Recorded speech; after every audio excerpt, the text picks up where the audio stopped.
Right, it's Saturday midday. We are set up, ready to go. I'm just throwing the original map on the car onto a new map so I can upload it.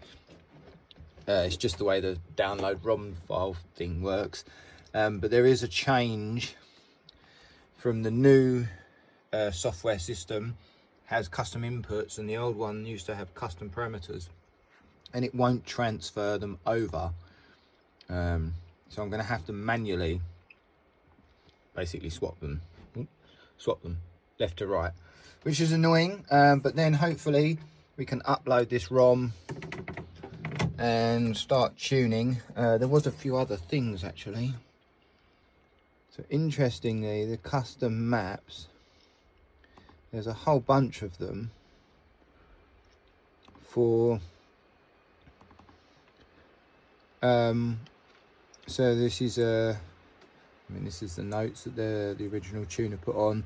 Slider for custom map, no, about boost target. If we just have a look, absolutely 0 of them are actually selected to be in use. Then we've got, that's H, I, boost error calculation. None of them are in use. So they're on here. Obviously I don't know how the boost control actually works, i.e. how good it is at working. Wastegate duty cycle, that's in operation on all of them, so happy days. So this wastegate duty proportional, so this is more about the boost control, like closed loop, that's the one. Oh yeah, so this is more to do with closed loop. It's not operational at all.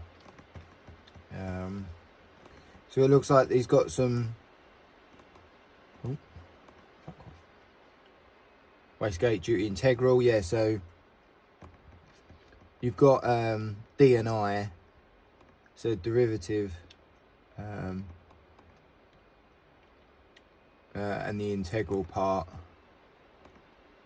and that's launched. Yeah, so basically there is no closed loop boost control, even though all the maps are there. And he's done the ignition timing via, let me just see, close that, maps by function, ignition timing. So he's using, I don't think I can swap through these quick enough. He's using a lot of these.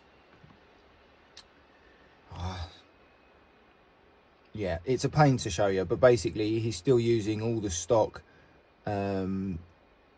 ignition timing on each individual, so every 10 degrees. But there is a custom fuel map, so the fueling is a bit similar, but it's all sort of closed loop stuff. So like the fuel maps, it's just a AFR range of what they want to have. Obviously this is stock, so if you have a look, it's just a flat, it's just in half. That's not how that is standard. And that says 12 AFR, 12, yeah, 12.1, 12. Appreciate that. Oh, that's full load map. Yeah, so, but none of that's in use because he's opened up the race ROM. Yeah, so we've got a full V-based map, and it's just low cam, high cam, and that covers all of the cam timing. So back up the top here, let's see if we can cam timing. So cam angle, VTEC. So oh, that's full load. Let's just go cam angle, VTEC. So yeah, there's the, no, wait a minute, that's cam angle. Oh yeah, so because that is VTEC, sorry, cam angle. There we go. So that's like the non-VTEC cam angle setup, which is fine. But so this is all adjustable. You've got this down here, which is every 10 degrees for ignition timing, which is still in play, but yet the fuel map, which is way down here, is just one single fuel map, or two for non-VTEC and VTEC. So why have an ignition set up that's every 10 degrees. It doesn't make any sense. As in, for the OE manufacturers, they set an air fuel ratio, and you know, they've got ignition timing for every 10 degrees because they're not doing the same thing we are. They're trying to get efficiency and economy and, you know, 100,000 mile reliability and things like that. So most ECUs will just have 4 maps for Honda. So you'd have the cam timing set, i.e. the VTC, and then you would have just a single map for fuel and non-VTEC VTEC, and then you'd have a single map for, or 2 maps for fuel, 2 maps for ignition timing. So we may, especially as all the closed loop boost control isn't actually operational, we need 2 maps the same. And map B is just the mobilizer. So basically, if you put it in map 4 and turn off the car, you can't start it in map 4. So this is just an immobilizer, so you can never start the ECU. I need to find actually where the immobilizer settings are in the stock ECU, because I don't understand why they'd be turned off and then you'd turn on this map for security. But if I can free up 2 maps, 24 by 18 would be nice, although not necessary. I could probably do it on a pair of 16 by 16s. But if I can clear off, like, I'll get rid of that because he doesn't need the security. Yeah, so if I can clear them off, I can have 2 ignition maps, and then we can do away with all the millions of different ignition maps. And I'll just show you a couple of them. Bear in mind, obviously, you've got, so here you've got, so the way they work their timing out, you can look it up obviously on the ECU Tech's website, but they've got a base timing, a maximum timing, and then they've got that's timing retard, low and high, air temp, stuff like that, overrun retard, ignition adjustment per cylinder. That would be quite handy. I don't know if that's still operational if you use the other maps, and I don't even know if the knock system will retard any ignition whatsoever, but nonetheless, let me just show you one of these maps. So in fact, I'll just show you 2. So we've basically got individual maps for high and low cam, so VTEC, non-VTEC, at every 10 degrees of VTC, and that was 30 degrees up. Obviously they're scaled to 3 bar. Interestingly though, and yeah, they're not that smooth, but interestingly, he hasn't adjusted the, I don't know if it's the base or the maximum. I think the base has been adjusted. I think it's the maximum. Yeah, there's no adjustment to the maximum, I think it is. I'd have to double check the maps. All that's happened is scaled to 3 bar now. So it's exactly the same numbers, no change, but before this went from 0.120 to 1 across the top. That was it. So this end number would have been 1. That would have been 0.20, and obviously it would have been interpolated between the lot, whatever the stock numbers are. But the numbers inside are exactly the same. There is no change whatsoever. I don't know whether it was the maximum or the base timing. I can't remember which one it was. But yeah, the numbers do not change from the stock map, because there's a comparison feature on here, which is what I'm using over here. Again, I'll keep that up. Yeah, so you've got this comparison feature, so you can compare individual maps and see what's different and what's not different. Map A, what's that? Activation. Yeah, so I still need to go through the current map anyway. But yeah, so once I've done all this, obviously we'll start to run. I'm going to run it as the previous tuner's done. So, you know, I'm going to have to go into each one of these. Well, you need to look at the cam timing map to work out what cam timing angle you're actually on at any given RPM. So if you've got an issue with timing at 4,000 RPM, I need to then go down here, go, oh yes, it's 30 degrees, go down here, find the 30 degree one, and then take some timing out. I don't know whether I've got the patience to do that, so I may just try and make the other maps. but we'll go from there. And like I say, I need to just work out these custom inputs versus custom parameters. So these two are identical. Ooh, these two are identical. They just changed the name and now you can't upload the file. All good fun. So we have made all the adjustments. We are now going to warm this car up and we are going to do some runs and do some tuning. So we did a little bit of tuning. It's actually the next day now. We did a little bit of tuning, which I'll go through in a bit, but we had a misfire issue. Trying to figure out the ECU tech. Obviously first time using it. And I also noticed there was some water basically down here sitting on there. And I was like, interesting, breather. So let's just walk out here. So this was empty. Yeah, it's full of water. Literally full of water. But I literally sucked it out with that. That's it. There must be like, 2 litres of water in there, if not 3 litres of water. And that is because of that vent right there. It is leaking water straight onto the K&N air filter, which is obviously somehow taking it all in and dropping it down.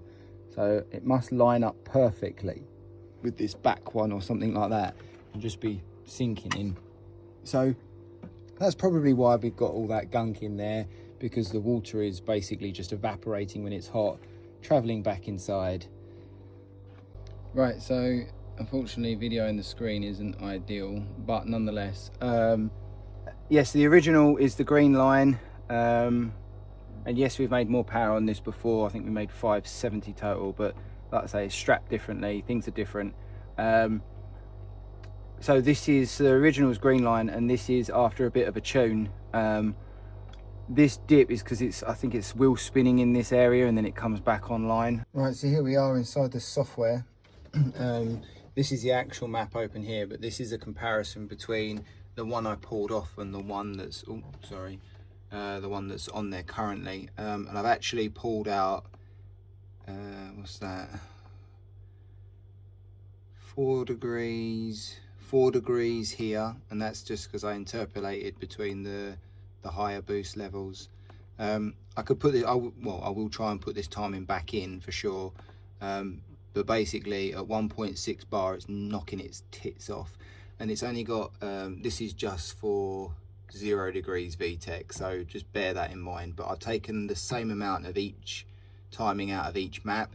We're not actually going to leave it tuned like this. I will end up creating 2 ignition maps, one for high, low VTEC, off VTEC, and one for on. But this is just to play around with this part of the system, because this is the stock setup.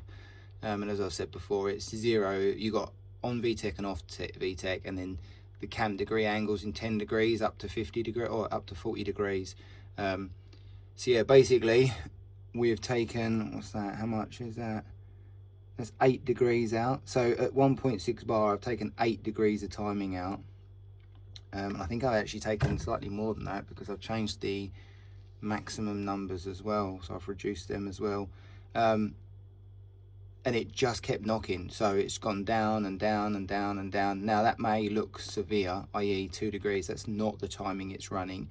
It's actually running about 11 degrees worth of timing at 1.6 bar instead of like 20 degrees, something like that. I'll see if I can open the logs. I don't know if I can or not, but either way it was still knocking. So it's irrelevant of whether how much timing's in there. If it's knocking, it's knocking.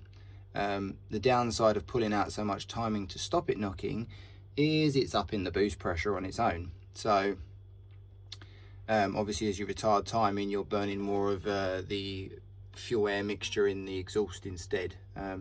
So yeah, so we got a comparison there. We'll just go through it quickly, but we've got basically 8 degrees out there. Yeah, so 8 degrees out the top end. Like I say, I've just interpolated between like 1 bar of boost, which it doesn't knock at, and then the 2 degrees that's in this map. Like I say, it's not 2 degrees, it's more like 10, 11 degrees. And maybe I can show you it, I don't know. So let's just go through. So this is the next, this is in VTEC. Low cams I've adjusted slightly. Oh no, it's VTEC cam again. Yeah, so the low cams I haven't adjusted because it doesn't knock before VTEC. So I've just left them, and that's why I might, you know what, I'll test these ones as well when we set the boost up properly. So again, VTEC, we've lost 7 degrees or 6 degrees there. Yeah, I mean, we're not at those. If I just look at the cam angle, cam timing, I don't want VTEC, I don't care about that. Full load. Let's just have a look. Yeah, so by the time we're only actually at, we're at 40 degrees for a little bit, but then we're up at 30 degrees, 20 degrees. And basically it was knocking out, oh, sorry, that's 50 fucking degrees. Is that right? That's interesting. I thought, yeah, that's what I thought. So I don't know if it's got a pin in it or not, but the max is set to 45, yet in the map, someone's requested 50. So that doesn't even make sense. Why you'd leave 50 in there and not just put 45, yeah, just a bit weird. But anyway, so if we leave that one, because that's the same across the whole boost level, which is fine, obviously. So we'll just leave this one up so you can see it. I'll put that up there. And that is full load VTEC. So yeah, so what are we at? We are only at, we're at 50 degrees. Yeah, no, we are about 50 degrees. That's insanity. Which will just be the 40 degree one. Oh, let me skip across. And then let's work backwards then, because we're going to be there, aren't we? We're at 20 degrees mainly. So previous map. Is this 20 degrees? This is 20 degrees VTEC here. So I've taken out 6 degrees of timing. And let's go, oh, that's 20 degrees yet, sorry. Then 30 degrees VTEC, we're missing yet 6 degrees of timing. And then it jumps to 40 or 30, 35. Cool. So it's going to interpolate between 30 and 40. So we've got 6 missing there and 6 missing there, so that's fine anyway. And then we jump to 50, so it is knocking. It's crazy. So we're just going to be using the same map, yeah. So it's just going to be using basically this timing set here, up into 8,000, which is still knocking at, well, was still knocking at 8,000. But yeah, so it's really only this map and 30 and 20 really. So yeah, we've basically taken 6 degrees worth of timing out, which is quite a bit. I don't know, like I say, I think I see, yeah, see these are maximum numbers, 0, so we don't really care about that. I have taken it out everywhere because, like I say, I'm not actually going to tune it like this anyway. This will be all right. He's got a track day in like literally 2 days, and my work is stacked out tomorrow. So this is actually on a Sunday. I'm playing around. Like I say, it's all safe. I just need to make sure that this wheel spinning and that misfire was savage. But that's because we picked up that little bit of boost in the mid-range, so we're creeping onto 1.8 bar. I'll show you that in a minute. So we need to lower the boost target in the mid-range a little bit. The top end's okay. That's actually back up because it used to, well, I'll show you in a minute. So let's just get down to 20 degrees. So we've lost 3 degrees there. So I've taken 3 degrees out. So that's now 9 degrees.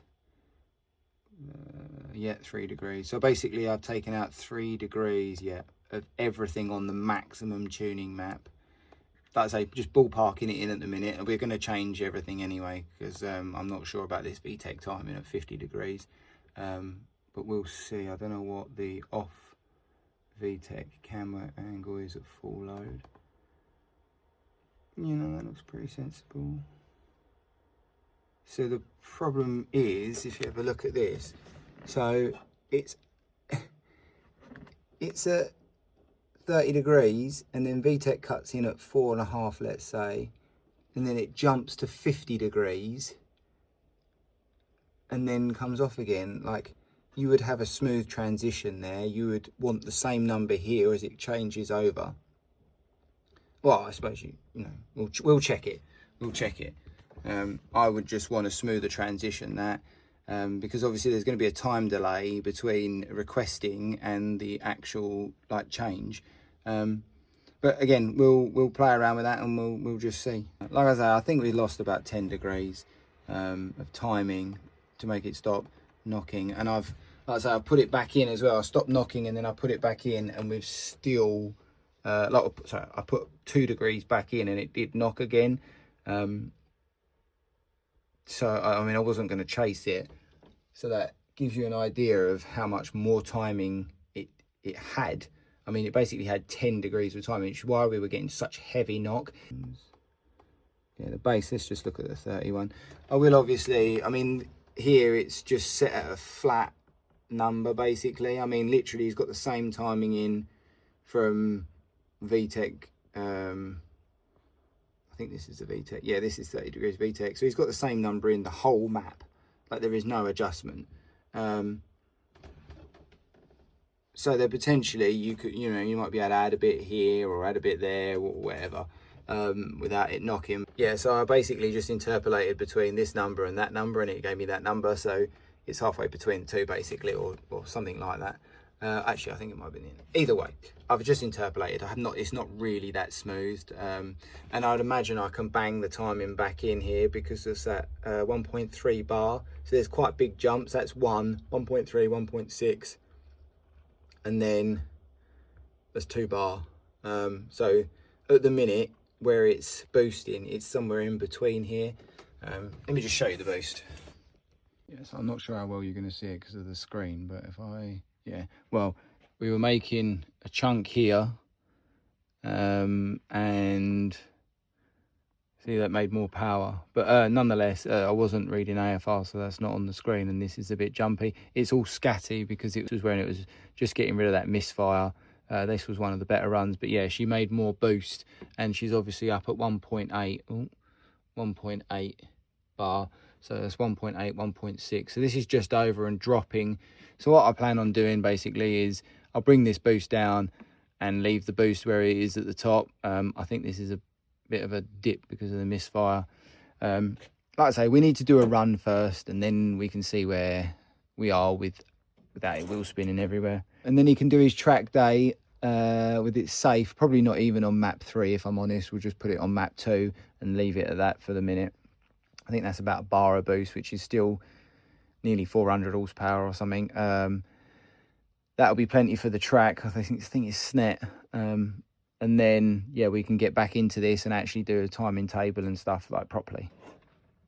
All right, so it's been cut short. I've actually spent more than I'd like to say trying to figure out why it's wheel spinning. Alas, it's not.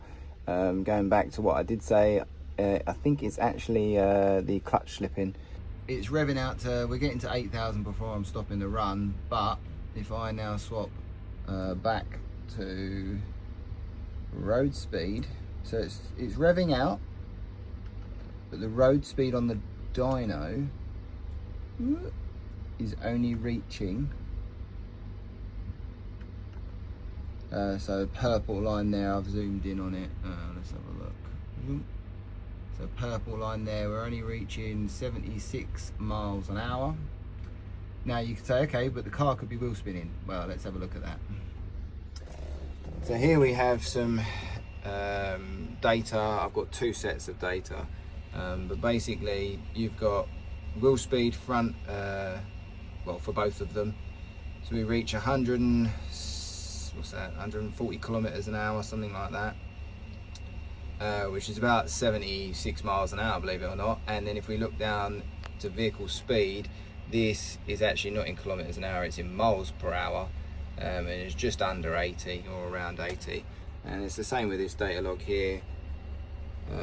Wheel speed front, wheel speed, the 2 fronts, let's have a look. So yeah, it's 150 again. We peak up at 150, and vehicle speed up here, which is in miles per hour. I have double checked. We get a bump at the end there, but that's obviously after the run. I've let off the throttle, so that's probably where it's regaining grip of the clutch. So basically the car never sees us go over that 76-ish miles an hour. Map view. So wheel speed, yeah, we did at the end of the run, basically we just cracked 85 miles an hour. To give you a look at see that's kilometers per hour. And if we see RPM, well, we know we're getting to our RPM, hold on. 8700, that run under boost, which we kind of made a bit of boost, but because it's not under load, it's not creating the energy for it. Just my mouse gone. Let's just have a look at the timing while we're here. And the issue I have is I don't know if this is the exact timing.